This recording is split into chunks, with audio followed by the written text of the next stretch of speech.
ৰাজ্য চৰকাৰ কৰ্মচাৰীসকলৰ বাবে জনাব বিচাৰিছোঁ পুনৰ 5টাকৈ গুৰুত্বপূৰ্ণ খবৰ। এবাৰ ন্যায়ালয়ৰ ফালৰ পৰা গুৰুত্বপূৰ্ণ ৰায় প্ৰদান কৰা হৈছে। কৰ্মচাৰীসকলৰ বাবে অৱশেষত আহিছে সুখবৰ। ডিএ মৰুগীয়া বানচ এৰিয়াৰ সন্দৰ্ভতো আছে গুৰুত্বপূৰ্ণ খবৰ। সবিশেষ আপোনালোকক জনাব বিচাৰিছোঁ। ভিডিঅ'টো প্ৰথমৰ পৰা শেষলৈকে চাই থাকিব। জনাব বিচাৰিছোঁ আজি প্ৰথমটো গুৰুত্বপূৰ্ণ খবৰ। মৰুগীয়া বানচ সম্পৰ্কত আহিছে এই গুৰুত্বপূৰ্ণ খবৰ। 2% মৰুগীয়া বানচৰ 5 মাহৰ বকেয়া আদায় দিয়াৰ বাবে পুনৰ দাবী উত্থাপন হৈছে। অসম হাইস্কুল শিক্ষক সন্থাৰ কাৰ্যনিৰ্বাহক সভাত এই দাবী উত্থাপন হৈছে। শেহতীয়াভাৱে ৰাজ্য চৰকাৰ কৰ্মচাৰীসকলৰ যি ডিএ বৃদ্ধি কৰিছে, ইয়াত 5 মাহৰ বকেয়া আদায় সন্দৰ্ভত স্পষ্ট ঘোষণা নাই। ইয়াকে লৈ বিভিন্ন কৰ্মচাৰী সংগঠনে দাবী জনাইছে যে 5 মাহৰ বকেয়া প্ৰদান কৰিব লাগে। নিয়ম অনুসৰি 1 জানুৱাৰী 2024 পৰা বৰ্ধিত হাৰ কাৰ্যকৰী কৰিব লাগে।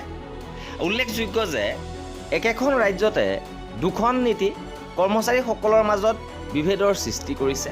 শেহতীয়াভাৱে ন্যায়িক ব্যৱস্থাৰ কৰ্মচাৰীসকলৰ বাবে যি ডিএ বৃদ্ধি কৰিছে, এই বৃদ্ধিত তেওঁলোকৰ 1 জানুৱাৰীৰ পৰা ডিএ বৃদ্ধি ঘোষণা কৰা হৈছে। কিন্তু বিত্ত বিভাগৰ ফালৰ পৰা প্ৰকাশ কৰা 16 জুনৰ আদেশ অনুসৰি যি 2% ডিএ বৃদ্ধি কৰি অসমৰ কৰ্মচাৰীসকলৰ ডিএ 60%লৈ বৃদ্ধি কৰা হৈছিল। ইয়াত জুন মাহৰ দৰমহাৰ পৰাহে এই ডিএ বৃদ্ধি কাৰ্যকৰী হোৱাৰ কথা উল্লেখ কৰা হৈছে। অৰ্থাৎ জুন মাহৰ দৰমহা যি জুলাই মাহত লাভ কৰিব, ইয়াৰ পৰাহে কৰ্মচাৰীসকলে বৰ্ধিত হাৰত ডিএ পাবলৈ সক্ষম হ'ব। এৰিয়াৰ সন্দৰ্ভত কোনো কথা ইয়াত উল্লেখ কৰা হোৱা নাই। ইপিনে ৰাজ্যিক কৰ্মচাৰীলৈ আন এটা কঠোৰ নিৰ্দেশনা। হাইলাকান্দি জিলা আয়ুক্তৰ জিলা প্ৰশাসনৰ ফালৰ পৰা এই নিৰ্দেশনা জাৰি কৰিছে যে নিম্ন স্বাক্ষৰকাৰী দৃষ্টিগোচৰ হৈছে যে বিভিন্ন বিভাগীয় মুৰব্বী আৰু কনিষ্ঠ বিষয়াসকলে নিম্ন স্বাক্ষৰকাৰীৰ কোনো তথ্য অৱগত নিৰ্দেশনা অনুমোদন অবিহনে বিভিন্ন পৰ্যায়ৰ নিযুক্তি, এটেচমেণ্ট বা বদলিৰ আদেশ জাৰি কৰিছে। ইয়াক কৰ্তব্যত গাফিলতি আৰু কৰ্তব্যৰ অনুচিত ব্যৱহাৰ বুলি গণ্য কৰা হৈছে। নিৰ্ধাৰিত প্ৰক্ৰিয়াৰ যিকোনো উলংঘনক নিম্ন স্বাক্ষৰকাৰীয়ে অতি গুৰুত্ব সহকাৰে ল'ব আৰু সংশ্লিষ্ট পক্ষৰ বিৰুদ্ধে প্ৰয়োজনীয় আইনী বা অনুশাসনমূলক ব্যৱস্থা গ্ৰহণ কৰা হ'ব। ইপিনে কৰ্মচাৰীৰ হৈ উচ্চতম ন্যায়ালয়ৰ গুৰুত্বপূৰ্ণ ৰায়। কেইবাটাও গুৰুত্বপূৰ্ণ ৰায় প্ৰদান কৰিছে। কৰ্মচাৰীৰ সন্মানৰ বাবে পেঞ্চন অনিবাৰ্য।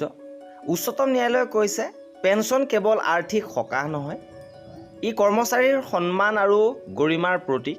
পেঞ্চন কৰ্মচাৰীৰ আত্মসন্মানৰ সৈতে জড়িত বিষয়।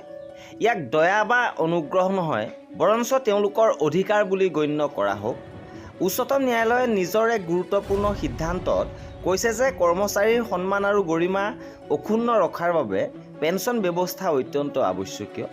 আদালতে স্পষ্ট কৰিছে যে পেঞ্চন কেৱল আৰ্থিক সহায়ৰ মাধ্যমেই নহয়, বৰঞ্চ ই সেই কৰ্মচাৰীসকলৰ অৱদান আৰু সেৱাৰ প্ৰতি সমাজ আৰু ৰাজ্যৰ কৃতজ্ঞতাৰ প্ৰতীক, যিসকলে নিজৰ জীৱনৰ এক গুৰুত্বপূৰ্ণ অংশ দেশ আৰু প্ৰতিষ্ঠানৰ সেৱাত সমৰ্পিত কৰিলে।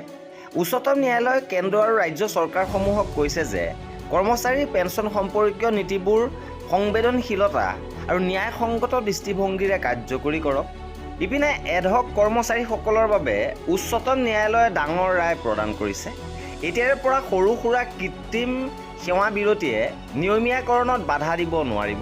উচ্চতম ন্যায়ালয়ে Premchand and others versus state of Punjab and another গোচৰত স্পষ্ট কৰি দিছে যে যদি এজন কৰ্মচাৰীয়ে বছৰ বছৰ ধৰি একেটা পদতে কাম কৰি আহিছে আৰু মাজতে কেৱল আনুষ্ঠানিক বা কৃত্ৰিম বিৰতি দিয়া হৈছে, তেন্তে ইয়াৰ ওপৰত ভিত্তি কৰিয়েই তেওঁলোকক নিয়মীয়াকৰণৰ পৰা বঞ্চিত কৰিব নোৱাৰিব। উচ্চতম ন্যায়ালয়ৰ গুৰুত্বপূৰ্ণ দিশসমূহ: কৃত্ৰিম সেৱা বিৰতি অমান্য। কৃত্ৰিম সেৱা বিৰতি দেখুৱাই কৰ্মচাৰীৰ নিয়মীয়াকৰণ প্ৰক্ৰিয়া বন্ধ কৰিব নোৱাৰিব। সমতাৰ নীতি: একে পৰিস্থিতিৰ আন কৰ্মচাৰীয়ে যদি লাভান্বিত হৈছে, তেন্তে বাকী সকলোকো একেধৰণৰ সুবিধা প্ৰদান কৰিব লাগিব। চৰকাৰী বৈষম্যৰ অন্ত: চৰকাৰে একে শ্ৰেণীৰ কৰ্মচাৰীৰ সৈতে ভিন্ন আচৰণ কৰিব নোৱাৰিব। সেৱাৰ ধাৰাবাহিকতা: কৰ্মচাৰীসকলক সেৱাৰ ধাৰাবাহিকতা, নিয়মীয়াকৰণ, দৰমহা নিৰ্ধাৰণ, দৰমহা বৃদ্ধি আৰু অন্যান্য সেৱা সম্বন্ধীয় লাভালাভ প্ৰদান কৰা হ'ব। এই সিদ্ধান্তই বছৰ বছৰ ধৰি এডহক ঠিকাভিত্তিক বা আউটচোৰ্চিং ব্যৱস্থাৰ জৰিয়তে নিয়মীয়া প্ৰকৃতিৰ কাম কৰি অহা হাজাৰ হাজাৰ কৰ্মচাৰীৰ বাবে আশাৰ এক নতুন কিৰণ কঢ়িয়াই আনিছে। ন্যায় পোৱাত পলম হ'ব পাৰে, কিন্তু ন্যায়ৰ পৰা বঞ্চিত কৰিব নোৱাৰি। আৰু এয়াই আছিল আমাৰ এই ভিডিঅ'টোত। কৰ্মচাৰীসকলৰ সকলো খবৰ পাই থাকিবৰ বাবে আমাৰ চেনেলটো ছাবস্ক্ৰাইব কৰি ৰাখিব। ভিডিঅ'টো শেষৰলৈকে চোৱাৰ বাবে